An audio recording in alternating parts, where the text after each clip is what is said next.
Hey guys, welcome to Wrestling Days and welcome to this WWE Survivor Series 2021 prediction video. We've got so much to go through. We're just going to go straight into it. We're going to start with the Women's Survivor Series match. You can see that we've got SmackDown at the top. We've got Raw at the bottom.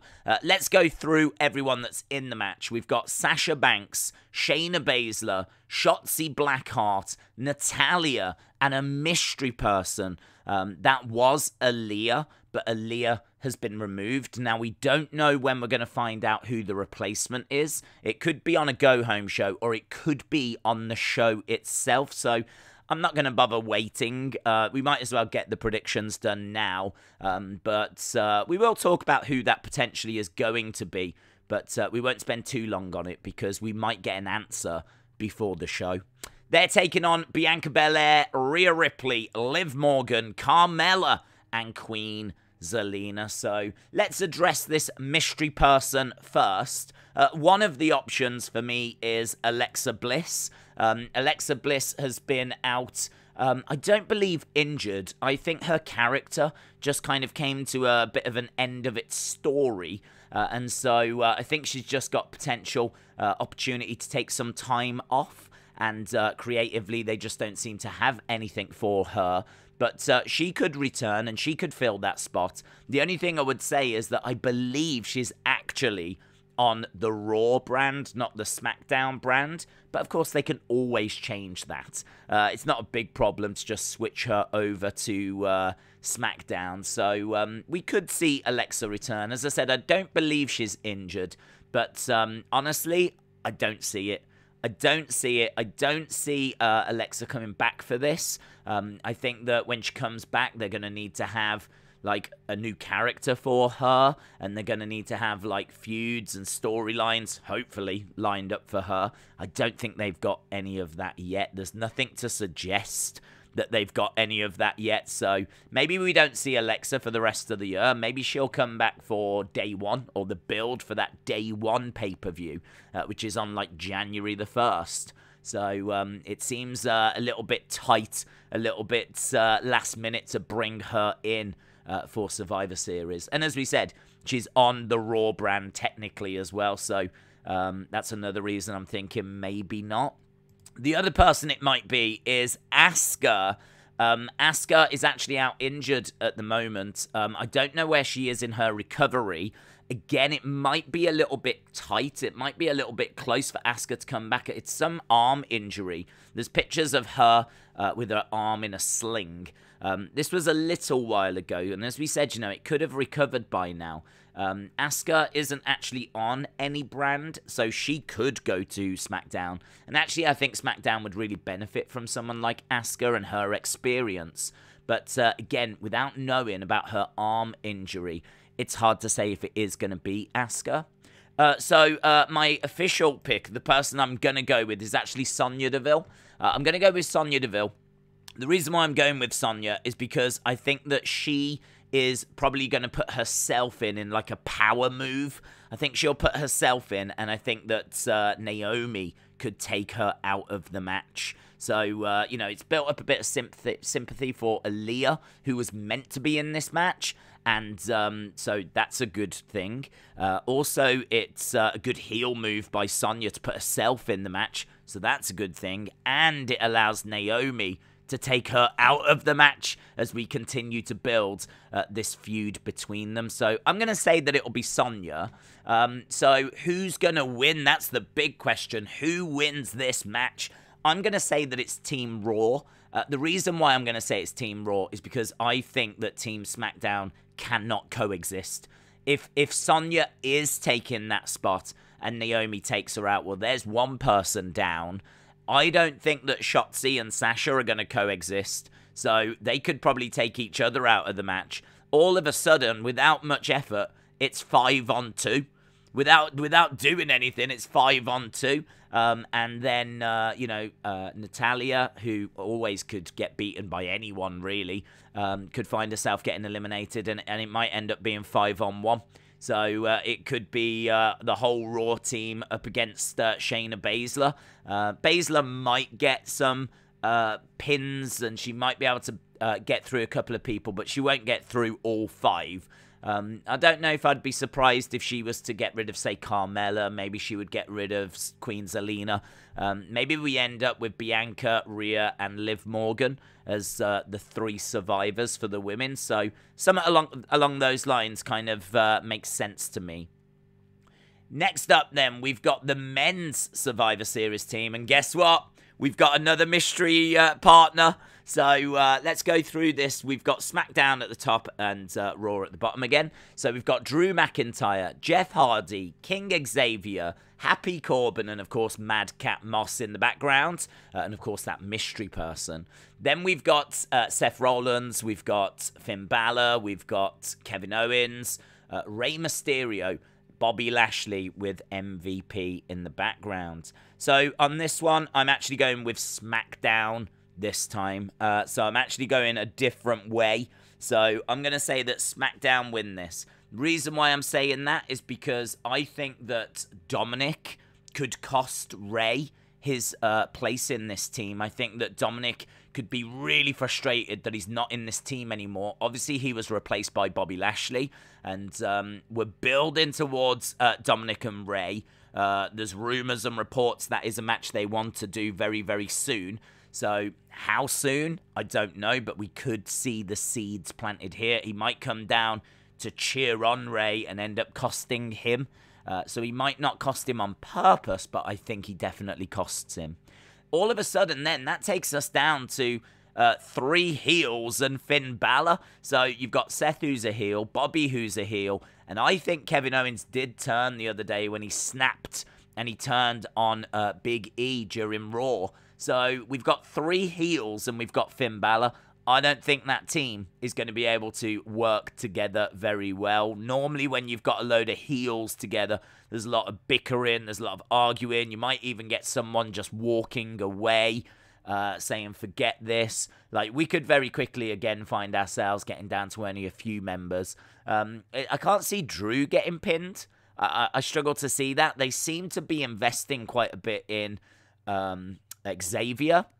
I do wonder if Jeff Hardy will get quickly eliminated, because he keeps saying like about seeing a different side to him. So I do wonder when he's going to bring Willow, or if he's going to bring Willow. This here, a defeat here, a pin here. Maybe if he was the only person eliminated for SmackDown, that might force him to kind of change. And that might bring the arrival of Willow. So that could be very, very interesting. Mystery person, though. A few options. It could be Cesaro. It could be Sheamus. I feel like it needs to be something a little bit more exciting than that, though. And I happen to have a name that I think is quite exciting. Volta. How about Volta? Because Volta has just been on the UK tour, and he has just been wrestling with Cesaro. Cesaro is on the SmackDown brand. Is it a case that they're having a look at Volta to see, can we call him up? There's reports as well that he's actually sadly split with his wife, his partner. And apparently now he's more open to moving to the US. They're not doing anything with him on NXT. There's nothing happening in NXT UK. He seems to be in a bit of limbo. Obviously, they've just used him for the UK tour. This is 100% wishful thinking on my part. But I do think it would be an exciting addition. And don't forget, we have seen Volta at Survivor Series before. This would not be his first Survivor Series, so it doesn't make this completely impossible. It's never going to happen. I do concede that it's a bit of a long shot, and there's every chance they do go with a Cesaro, or they do go with a Sheamus, or maybe even a Ridge Holland, maybe even a Von Wagner, but I think Von Wagner is more a bodyguard for Adam Pearce, to be honest, so I kind of like this Volta shout, to be honest. But we're not going to dwell on it too long, because as we said, we might end up getting an answer sooner rather than later. So whoever it is, I think they'll be joining the winning team, because, as I said, I think there's every chance Dominik takes Rey out of the equation. You've got a lot of heels there, and I could see someone getting fed up and just walking away, and then I think that team, the SmackDown team, should be able to just finish off whoever is left. Next thing we need to talk about is The Rock. We need to talk about The Rock because, of course, this is the 25-year anniversary of The Rock. And he made his debut at Survivor Series in 1996. And the reason why that's important is because this Survivor Series is 25 years since The Rock arrived in WWE. So it's a big deal. A lot of people are wondering if The Rock will be there. Apparently he won't because he's filming in Australia. But don't be surprised if we don't get a little message from him or a little something from him. I'm not expecting him in person, but I am expecting a message, a video message, or maybe even if it's just a video package where they just honor The Rock. I am expecting something, but don't expect him. Next up, this match has not been announced yet. This is Nakamura versus Damian Priest. Reason why we're getting this match is because it's champion versus champion, and that's exactly what they like to do. So we've got the Intercontinental Champion taking on the US Champion. They might make a little switch before we actually get to Survivor Series. We could see someone else in this match. At the moment, this is sort of face versus face. I never quite know with Nakamura, but face versus face, not a problem. I think heel versus heel is a problem, but I don't think face versus face is a problem, to be honest. I think that this would be a very good victory for Damian Priest. I think if Damian Priest can get the win here, that would actually mean something. Beating Nakamura should mean something. He is a legend. He is a veteran.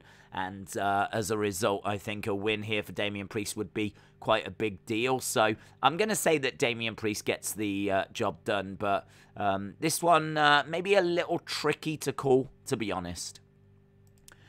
Next, we've got Becky Lynch and Charlotte Flair. Becky Lynch and Charlotte Flair. I mean, what do you say about this? There's a reason as to why this is front and center on the thumbnail. This is the fight that I am personally most looking forward to. They obviously did the belt exchange, and it went horrifically wrong. Apparently, there's a lot of bad blood backstage. Becky's been very vocal about how she doesn't trust Charlotte, and how sometimes the locker room needs a hero, and really kind of making out that you know, the locker room's had enough of Charlotte. There's some real beef going into this. It feels very personal, very real. They are both professional. They will both be able to put on a match. I don't think either are going to want to look stupid, or either are going to want this match to fall apart. So I don't expect this to descend into absolute chaos. I think they're both professional, and I think they will both put on a perfectly fine wrestling match. And they've had great wrestling matches. They had an incredible match at Evolution back in 2018, which was a 2018 match of the year. With the extra heat between them right now, this could be an absolute banger. This could be an absolute banger. The only question is, who wins? Who wins? And to be perfectly truthful, I don't know, because I think that neither woman is going to want to lose this match. Neither woman is going to want to lose to the other person. So I do wonder if there'll be some outside interference. I do wonder if it'll be a double count out. I do wonder if there'll be a double DQ, or it'll be some kind of draw. I don't think we'll get to a time limit or anything like that. But I do wonder if we'll see a double count out. I just can't see either woman losing this match. So I'm going to say that it's a draw, which I know is a cop-out, but I just don't think either woman is going to want to lose this match. I really don't think they will. Next, another match that has not been announced yet is Usos against RK Bro. And this is going to see the tag champs going up against each other. Of course, the Usos, the SmackDown tag team champs, and RK Bro, the Raw champions. And Yeah, this is an interesting match because this could actually be the start of RK Bro starting to split apart. I think we're all expecting WrestleMania to be Riddle versus Randy. So they could take a loss here, and it could just start a few cracks. Don't forget, no titles will change. So it's only really like bragging rights. At this point right now, I've actually got Raw leading 2-1. If SmackDown win this, it would be 2-2 going into the main event. So I like the idea that everything rests on Big E versus Roman. The winner wins it for their brand. So I think it makes sense to have RK Bro lose and potentially start the build towards them splitting apart. Obviously, the next step would be them losing the tag titles, which they could probably do at day one or around Royal Rumble time. But you just start planting the seed now. And obviously, it keeps the Usos strong. They've taken quite a few hits in recent months, and I think a win here would be good for them. So I'm actually going to say with this that SmackDown win. That means that with the draw, that means that we are 2-2 at the moment going into our final match. Here it is, Big E versus Roman Reigns. This is for everything. The winner of this wins the brand war. So I really like that. It makes this feel even bigger, more important. Everything comes down to these two. And I'm going to keep this simple. I think that Kevin Owens could interfere, and he could cost Big E the win, and Roman Reigns wins. A lot of people say that the Usos get involved and help Roman a lot, and we could absolutely see the Usos maybe trying to get involved.